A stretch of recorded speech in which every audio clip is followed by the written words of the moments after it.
Salut, c'est Monsieur Pixel pour THM Magazine, et ça, c'est Renault R5 e-Tech électrique. Et c'est le retour du Nikon. Renault n'a pas simplement voulu ressusciter un nom mythique, il a voulu recréer une véritable R5, mais adaptée à notre époque. Propre, connectée, joyeuse et pleine de personnalité. Et franchement, après quelques kilomètres au volant, on comprend vite pourquoi cette voiture suscite autant d'émotions. Rappelons qu'il existe également une version boostée de 540 chevaux de cette même R5, forme d'héritage légendaire des Renault 5 Turbo et Turbo 2 des années 80. Au niveau design, premier contact, première claque visuelle. La Renault R5 a un look absolument irrésistible. Elle réussit le pari délicat de mêler nostalgie et modernité. On retrouve les codes de la R5 d'époque, les feux carrés, les lignes pleines, la silhouette compacte, mais avec une touche actuelle, musclée et lumineuse. Sur notre essai, la finition iconique jaune attire tous les regards. C'est vif, c'est assumé, c'est presque joyeux. Et ce qui frappe, c'est vraiment l'émotion que ressentent les gens pour cette voiture. Ils sourient, certains s'arrêtent, d'autres demandent des informations au feu rouge, ou même quand j'étais stationné. Merci, bonne journée à vous. Bonne journée. Merci de même. Tester les voitures et nous dire si c'est bien ou pas. Ouais. On sent que cette R5 parle au cœur autant qu'à la tête. C'est une petite voiture qui dégage quelque chose de rare. Une vraie présence émotionnelle. Renault a réussi à faire d'un objet électrique un objet attachant, presque vivant. Côté design, on réalise à quel point Renault a soigné sa copie. Les phares carrés à LED reprennent subtilement le regard de la R5 Turbo. Le bandeau noir entre les optiques avec le logo Renault en plein centre fait écho à la calandre d'époque. Les ailes galbées, les jantes de 18 pouces appelées Techno et les bas de caisse noirs renforcent la posture musclée de la voiture. Et ce trait rouge fluo qui encadre les vitres, c'est la petite touche fun, à la limite du tuning chic, mais parfaitement dosé. Il est aussi possible de la voir en jaune. Résultat, la R5 a l'air compacte mais solide, posée sur la route, bien campée sur ses roues. Elle a du style sans chercher à plaire à tout le monde. Et ça c'est rare dans le segment des citadines électriques. Au niveau vie à bord et aspect pratique, en termes d'espace, la R5 reste compacte avec 3,92 m de long. L'arrière est un peu juste pour les grands gabarits, mais c'est le prix à payer pour une voiture citadine de cette taille. En clair, au-dessus d'1,80 m, il sera probablement impossible de vous installer derrière. Cela redéfinit un peu la voiture comme une seconde voiture utilitaire, ou carrément la troisième voiture plaisir. En tout cas, clairement une voiture de célibataire ou retraité. En revanche, sur la question finition, on ne comprend pas le choix de Renault d'avoir autant bâclé l'intérieur des portes arrière. Tout est en plastique, sans aucun revêtement, désagréable à l'œil et surtout au toucher. Mais ça confirme que l'espace arrière est anecdotique chez R5. Le coffre, lui, affiche 277 litres et peut atteindre 959 litres siège rabattu. C'est correct, sans être révolutionnaire, mais suffisant pour un usage quotidien. Ce qu'on retient surtout, c'est la praticité de l'ensemble. Bonne visibilité, commande claire, siège confortable et conduite naturelle. C'est une voiture qu'on prend plaisir à utiliser tous les jours et pas seulement à regarder. À bord, la bonne impression se confirme. Renault a clairement revu ses standards en matière de finition, même s'il reste quelques questionnements. La planche de bord matelassée donne une sensation de qualité, les sièges offrent un maintien sérieux, et le mobilier est bien pensé, sans fioritures inutiles. En fait, on se retrouve dans une R5 d'époque, avec tout l'ensemble revu et corrigé façon 2025. C'est une prouesse d'avoir su capter l'essence même de R5 avec notre époque. Mais là où R5 marque des points, c'est bien sur l'ambiance. On n'est pas dans un intérieur froid et digital comme certaines électriques récentes. Il y a une vraie chaleur, une envie de rester à bord. La proposition est enveloppante, accueillante et plutôt bien faite.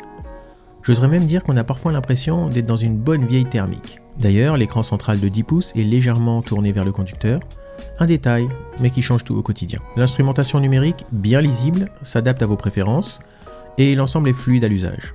Aucun problème de réactivité à signaler, et ça, c'est parce que côté techno, Renault intègre OpenAirLink avec Google, et c'est un vrai plus. On retrouve Google Maps, Spotify, et surtout un assistant vocal efficace.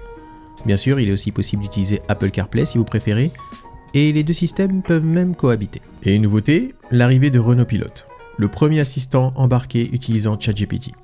Hey Google, c'est quoi la météo demain à Versailles? Le ciel sera nuageux demain à Versailles. La température maximale prévue sera de 16 degrés et la minimale de 11 degrés. Alors oui, on peut discuter avec sa voiture, on peut lui demander de régler la clim, de chercher un restaurant, ou même de répondre à des questions plus décalées. Parfois ça fonctionne, parfois un peu moins.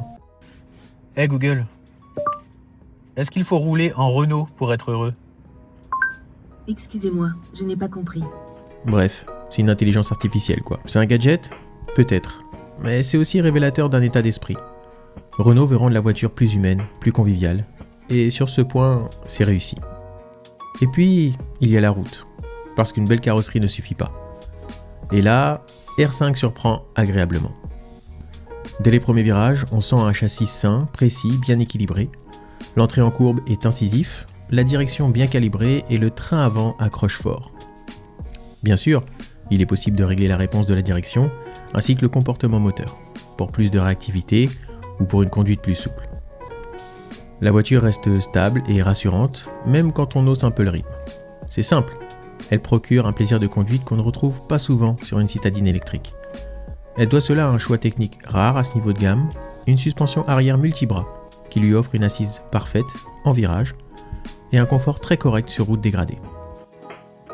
Le moteur de 150 chevaux sur notre finition répond sans délai avec un couple de 245 Nm, disponible immédiatement.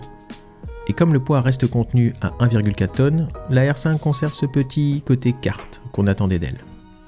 En revanche, c'est vrai que le mode éco ou confort sont vraiment très anecdotiques et brident quand même beaucoup la puissance de la voiture, tellement qu'on s'ennuierait presque.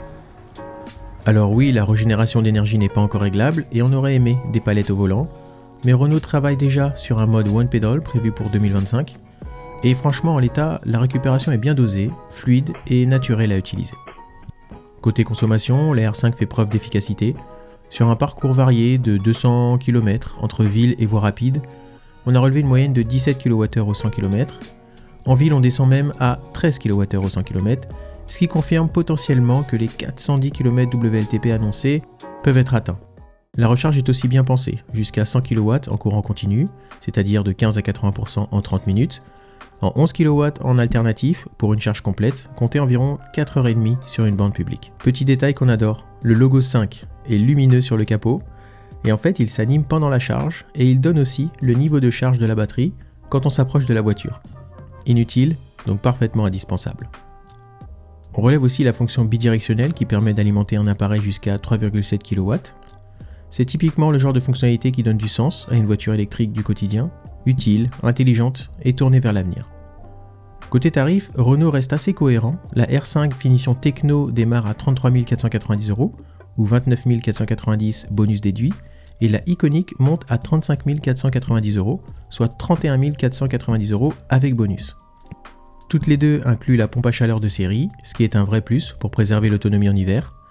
Et Renault prévoit une version plus accessible avec un moteur de 120 chevaux et une batterie de 40 kWh qui offrirait 312 km d'autonomie pour 23 990 €, bonus déduit. Sans parler de la Renault 5 Five, une version économique de 95 chevaux dotée de la batterie de 40 kWh pour une autonomie de 312 km qui est affichée à moins de 25 000 €.